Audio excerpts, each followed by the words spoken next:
Hello, Hunger 114. Happy Friday, or happy whatever day it happens to be that you're watching this video. I'm recording it because I wanted to send you a 10-15 minute update on how class is going to proceed next week. I want to share some information with you now about how we're going to continue to do what we set out to do at the very beginning of the semester together. This is a very new learning experience for me. I haven't actually ever recorded a lecture before, and I have a lot to learn. So I am looking forward to adapting with each one of you as we figure out how we're going to carry out our Whedon education together over these next few weeks. I imagine that all of you, each one of you, are feeling, quite disoriented about how things are going. And so we'll spend a little time at the end of my chat now to consider how we might be prayerful and attentive to each other in this season of uncertainty and change. I've done this take now a few times. Forgot my powder, to get the shine off my head. Not really, but I have done the take a few times, mostly because I say a lot, so I'm trying to not be so ummy in my presentation. I want to share with you now a PowerPoint slide just to keep things in good Hunger 114 fashion. Give me just a sec so that we can go over a few of the things that we're going to cover together in the next week or so. Most of what I want to talk to you about today has really to do with how we're going to learn together. Maybe less about the content. Class is not going to change in the content that we will cover. Our assignments will remain more or less the same, and certainly the outcomes, what we set out to learn together, remain the same. What's going to change, of course, it goes without saying, is how we're going to do it. So welcome to something entirely different. And I am always excited about new experiments. I have to admit, feeling a bit intimidated with this opportunity to learn how to go online and how to facilitate something like what we had here in class. Oh, before I go any further, I should at least let you know where I am, right? That would be helpful. Check it out. The only thing that's missing, of course, are your lovely faces and presence. It's really not the same in Blanchard 339 without you. So let me tell you a little bit about how we're going to be doing our learning together these next few weeks. I'll try to keep this brief.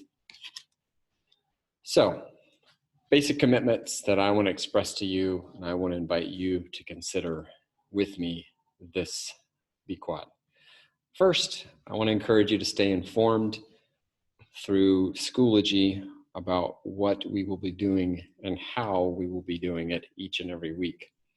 I'm going to be uploading by Sunday night, for your viewing pleasure, a weekly task page. This will only be a task page for what we're going to try to get done and how we're going to get those things done for next week. Second commitment is a commitment to being patient and graceful with one another as we experiment with our learning. There is a lot to learn in this season. There's a lot to learn from one another. There's certainly a lot for you to learn as you follow God in the new place that you're in. Same is true for me. And one of the things that I want to invite us to continue to ask the Holy Spirit to give us each and every morning is patience and grace for others and patience and grace with ourselves. Thirdly, I think it's important that we try to keep things simple. I know this past week I've been kind of geeking out on all of the diverse technologies we could adapt to stay in touch with each other. But I am learning that it is not only good for our class, but it is good for my soul and your soul to keep things simple. Simplicity is an important spiritual discipline, and its importance is really experienced and understood in seasons of complex change. Finally, I want to encourage you to keep reading. We have a book, The Weight of All Things by Sandra Benitez, this semester that is really a good one, right? And I think you're going to find that it's timely. It's a story about being displaced from a home and a community that you love by events that are much bigger than you, global scale events.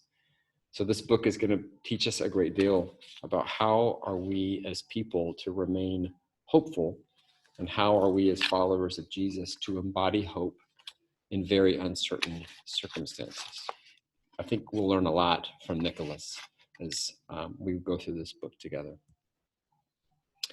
Third big point is, again, I'll reiterate this a lot during this little video, is that our Schoology site is going to remain the central hub of information. One of the changes that you're going to see online is that I am and I will be reorganizing the class Schoology site a bit. I'm going to create a master folder that we'll just call BQuad folder. And in that folder, there will be subfolders organized by each week. Next week will be week 1, and then we will proceed accordingly. I really do want to try to keep it simple, and I want to do my best to create task lists so that we can at least kind of work through those things. This will be great for those of you for those of you all that love lists, for those of you that prefer to fly by the seat of your pants. Keep on flying. Number 4, let me tell you a little bit about the tools that we're going to be using. I'll go through this quickly because I have a handy chart to share with you next on the next slide. But there's just a few things.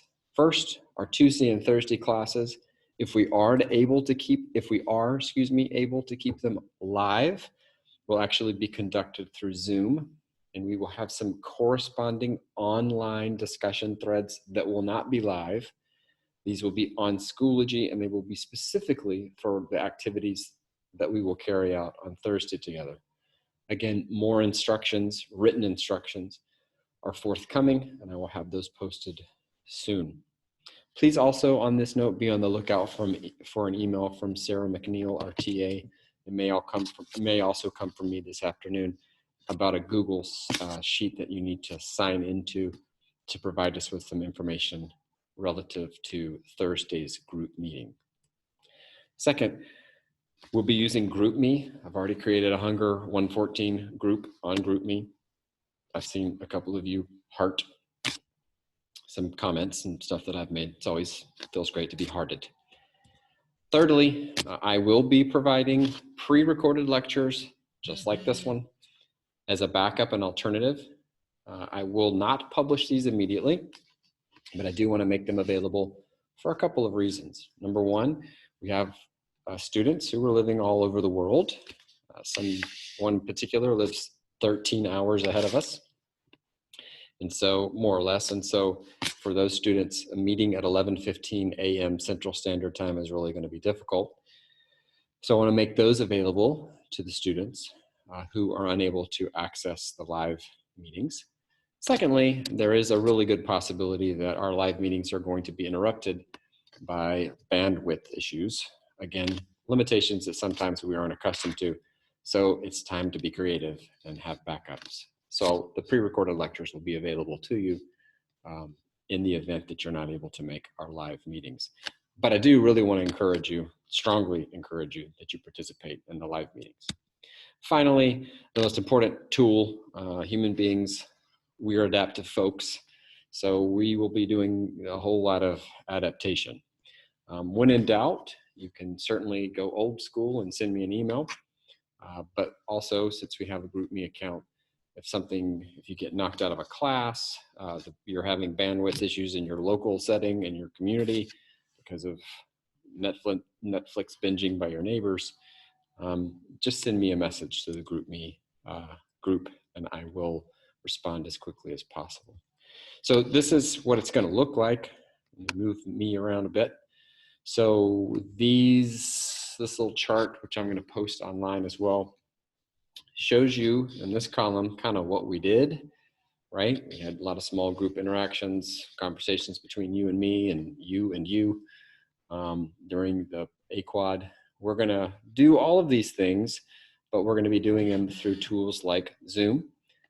We're going to be using something called a breakout room in Zoom, all very virtual, to facilitate small group interactions, sometimes on Tuesdays, but mostly on Thursdays. We're also going to be using Slido on occasion, which is another online tool that will allow us to have some Q&A during lecture time. This tool I have found very effective in other settings and other meetings that I have participated in, where we can have a bit of live Q&A, and it's been mostly helpful, and we all get to see what people are thinking at the same time. And then finally, GroupMe, as I said earlier, is another tool that we're going to be using. I'm going to provide you with a copy of this here chart and put it on Schoology this weekend. I will also encourage you to access Zoom, Slido, and GroupMe and install those apps at the very least on your computers and certainly on your phones if you're going to be using them for our time together. So let me escape here this presentation and allow me to end, if you will, with a short word of prayer. Give me just a second.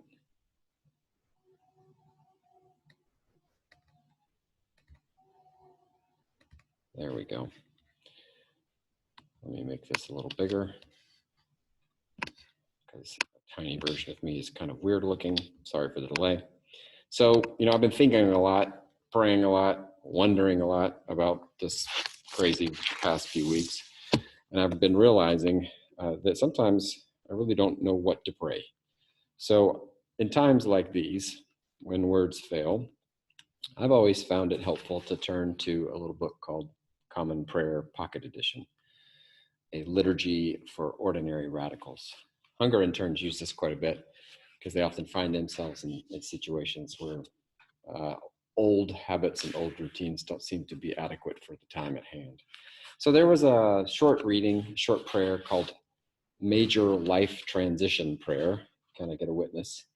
And I thought I'd pray that for us to close. And I want to invite you to find a quiet spot. Maybe you need to pause the video here before we continue, and just have a seat and do something that we do in the Huff family when we are in seasons and situations of uncertainty, which is when we join in prayer. I encourage my kids, and my wife and I do the same. It's just to kind of hold our hands open up, right? Like this, not down or closed, but open, upwards, right? Just as a symbolic gesture of openness to receiving from God. But let me read this prayer to you to close. Again, the title of this prayer is Major Life Transition. Join me in this prayer and think with me about how you might take these words in. Lord, help me now to unclutter my life, to organize myself in the direction of simplicity. Lord, teach me to listen to my heart. Teach me to welcome change instead of fearing it. Lord, I give you the stirrings inside me.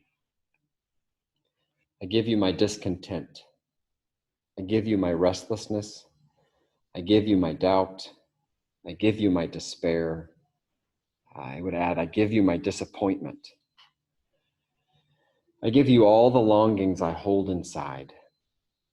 Help me, Jesus, to listen to these signs of change and to welcome these opportunities for growth. Help me to listen seriously to you and to follow where these signs lead through the breathtaking, empty space of an open door. God be with each one of you. I encourage you in the coming days to begin to put into practice some of the things that we've been learning together, to consider prayerfully about how you and I might be vessels and ministers of reconciliation in the communities that we now find ourselves in. You know, Jesus always meets us exactly where we are. And he's there with you. He's there with me. He's with us in the places that we are in now, even though they aren't the places that we thought we would be in just even a week ago. But I want to encourage you to trust that Jesus is accompanying you, that he's accompanying us in this season. And he, through his Spirit, has made us capable and able to be ministers of reconciliation in this time. I really look forward to seeing you guys on Tuesday. Be prayerful that the tech works so that we can meet live together. And if not, I'll make sure that we have some adequate backups. I hope you enjoy your weekend. Be safe, be well, and be ministers of peace. Take care.